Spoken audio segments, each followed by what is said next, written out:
found a child whose new powers could make them a threat to the kingdom I protect. The choice was to either kill you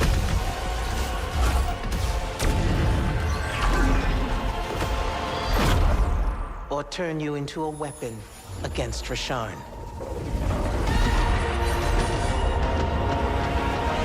Back up. Option A was to kill me?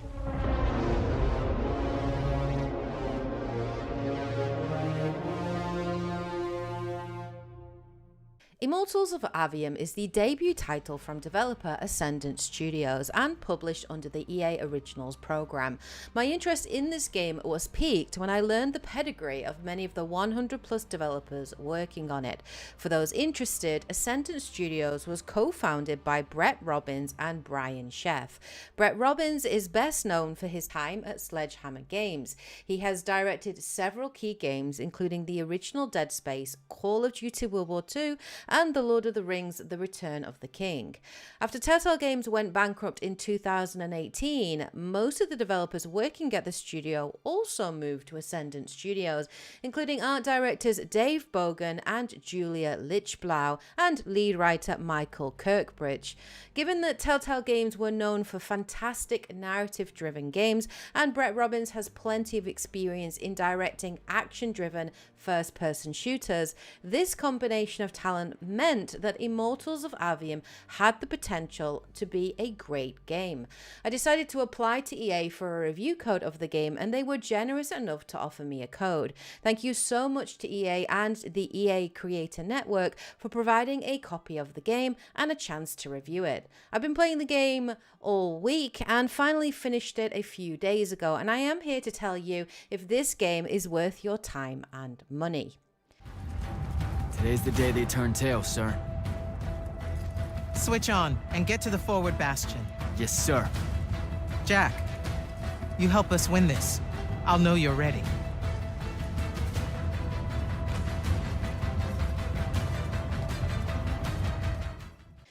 Immortals is set in a futuristic fantasy world called Aveum, a world shaped by a 1,000-year-old conflict over the control of magic known as the Everwar. Though Aveum once had 5 great kingdoms, only 2 superpowers remain, Lucium and Rasharn, who are locked in a bloody conflict as they fight for domination. The story follows a young street kid called Jack who begins his adventure powerless and destitute, stealing and fighting for survival on the streets of Seren. His home is brutally attacked by the Rishanian army, and Jack soon finds himself awakening as he manifests his magical abilities, revealing himself to be an unforeseen, someone whose magical abilities manifest late in life. Often viewed with mistrust and scorn, Jack is recruited by Lucium's Grand Magnus Kirken, played by the incredibly talented Gina Torres, best known for her portrayal of Ikora Rey from Destiny and Zoe from Firefly. Hot-tempered, impetuous, and hell-bent on proving himself, Jack works his way through the ranks of the Light's army before joining the Immortals, Lucium's elite Magni Special Forces, and the tip of the spear in their war against Rasharn. I actually found myself pleasantly surprised by the story on offer here. The characters, setting, and lore of the world were actually rich and engaging. The pacing of the story is very good, and the events happen at a brisk pace, which is to be expected given the high stakes of the world and the game's war-driven narrative. I actually found myself surprised by several story twists. Certainly there are villains presented here, but it's not just a case of good versus evil, it's a lot more complex than that. And Immortals does a good job of showing that there are good and bad people on both sides. I enjoyed many of the overarching themes, including the destructive nature of war and the sometimes brutal choices made to win at any cost, the corrupting nature of power, and the damage that humanity's unchecked actions and use of magic has on the environment. I was actually really surprised at the depth of the writing here, as I was expecting it to be very generic, a kind of surface level hoo-ha Call of Duty mediocre campaign, which it really wasn't. The writing in Immortals of Aveum very much has the vibe of an MCU movie. There are awesome over-the-top action sequences, serious end-of-the-world stakes, and of course wisecracks and joking delivered in the midst of some pretty serious circumstances. The different members of the Immortals definitely reminded me of the Guardians of the Galaxy, and I actually found this ragtag band pretty likable. Another.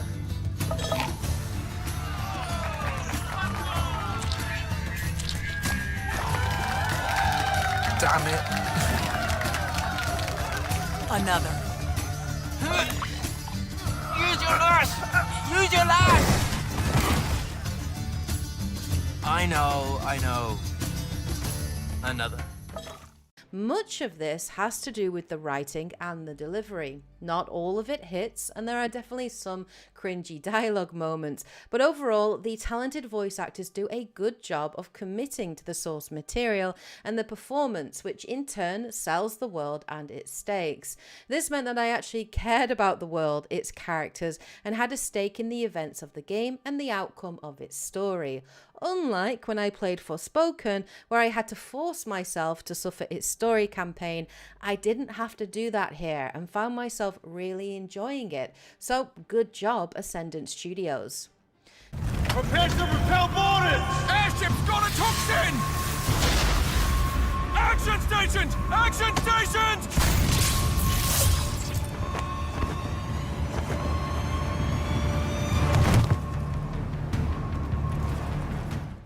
With games like Forspoken and Hogwarts Legacy releasing, 2023 has definitely been the year for Magic-based games.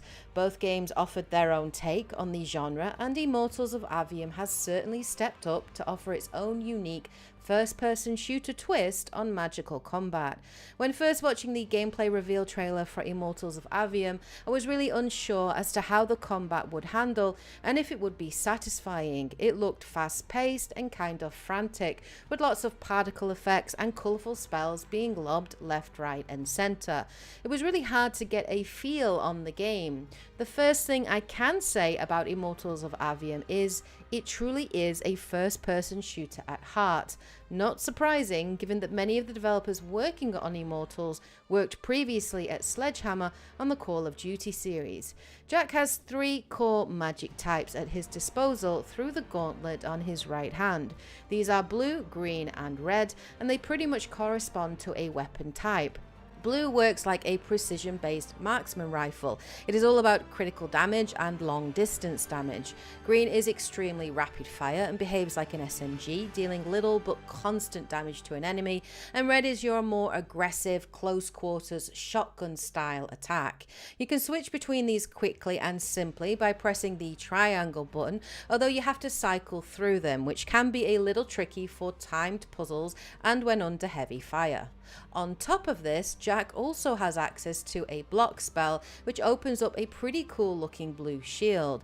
This is a real lifesaver against ranged attacks and aggressive melee attacks if you can't dodge out of the way quick enough. With the right trigger and a corresponding symbol button, Jack can also unleash fury spells. These spells consume mana, which can be replenished by special pickups. There are 6 fury spells in total, 4 gained during the story campaign and 2 through exploration. These spells also correspond to a colour or magic type. Shield destroying spells are blue, aggressive damage dealing fire-based spells are red, and crowd control spells are green. Pulling off these spells feels pretty sweet, supported by cool looking finger animations. My favourite was definitely Torrent, a homing green missile attack that was super satisfying to use. To complicate the combat even further, Jack also has access to 3 relics, activated by pressing a directional button combined with the left trigger. These are the Lash, which allows Jack to traverse environments and also pull enemies towards him. This combines fantastically with the shotgun. The Limpets can be used to slow enemies down. This works great against more aggressive and fast-paced melee-based enemies, and a Lens that can be used to stun enemies, preventing them from casting spells at range. When you are in the zone and everything is clicking, the combat feels great. The game does a good job of throwing different enemy types at you that really require you to pay attention and change and adapt your magic type and spells based on their own magic type and weaknesses. There are also some really great, very challenging but extremely satisfying bosses to beat in the game. Most of the bosses are varied enough, and these are enjoyable encounters, and you are always rewarded well for beating them with new weapons or gear to equip. These were some of my favourite moments when playing the game, although admittedly there was one boss type I really didn't like, and I had to step away from the game to regather my calm before beating him. The problem the combat has, though, is that there are a lot of moments when the numbers of enemies being thrown at you, or the balance of enemies and their increased sponginess, feels completely unfair and unbalanced, and the combat just feels too encumbered. There are too many systems to keep track of and switch between that it's really easy to press the wrong combination of buttons and panic and die horribly. This can happen mere moments after easily killing a room full of enemies and feeling like a badass, that it's even more jarring. In terms of leveling, progression and customization, there are plenty of options. As you play through the campaign and kill enemies, Jack will gradually level, gaining ascension points, which can be spent into 3 possible skill trees. These relate to your magic types and also your fury spells. Putting points into these trees boosts your damage output, but also adds unique damage modifiers and perks. My only criticism of progression in Immortals was that I felt the game just wasn't generous enough, and that even after completing its main campaign and engaging in many of its side puzzles and challenges after 18 hours, I still found that there were large areas of the skill trees not explored or unlocked. The skill tree on offer in Immortals, in my opinion, gives you a false sense of player choice and agency, as you inevitably have to balance your ascension powers between all 3 magic types, given the design and nature of enemies. This meant that I never really felt that I could develop my own combat style or magical build. Instead, I was being shepherded along and encouraged to use select spells at select moments. For some, that will be fine, but I would have liked a little more flexibility with the combat and with the progression system on offer here. In terms of gear progression and customization, you can't change the look of Jack or his armor, but there are plenty of options for sigil types, rings and relics, with different levels of rarity that can be found in chests dropped by bosses or even crafted at a forge, using money and resources collected along the way. Each piece of gear will give you a boost in damage and also come with different modifiers to tailor to your gameplay preferences. Immortals of Aveum is pretty generous, and it does a good job of providing newer and better gear as you play through the campaign. Although if you want the really sweet stuff, you likely will have to engage with the game's side content, exploration and challenges. For the most part, Immortals of Aveum is a pretty linear, story-driven action game, but it does have Metroidvania puzzle elements to it dotted throughout the map as you move from point to point. There are also hub world locations where you will return to following key story beats. Here you can speak to select NPCs, upgrade, craft and dismantle gear at the forge, and explore for hidden chests, unique puzzles and lore-rich collectibles that add more context to the world of Aveum. The puzzles aren't especially difficult and often involve some degree of button shooting, parkour or laser manipulation to open up hidden rooms and chests. I generally found the puzzles simple and engaging enough, although I did feel that they became a little bit too repetitive very quickly, and I really didn't enjoy the fiddly time puzzles either. These seemed unnecessarily fiddly, and I found myself giving up after half a dozen or so tries, as I just found them kind of annoying.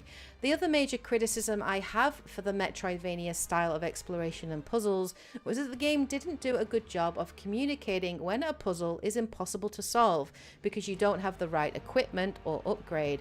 I spent 50 minutes on a puzzle before looking it up and realizing I couldn't solve it until later, once the story had progressed.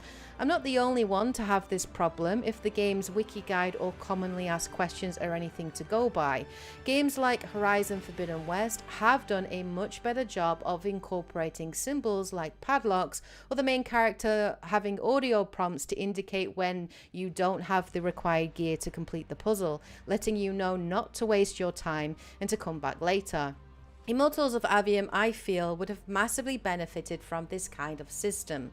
Other than puzzles, there are also discoverable challenge areas called Shroud Fanes, which are gateways into another dimension where you can complete parkour or combat challenges.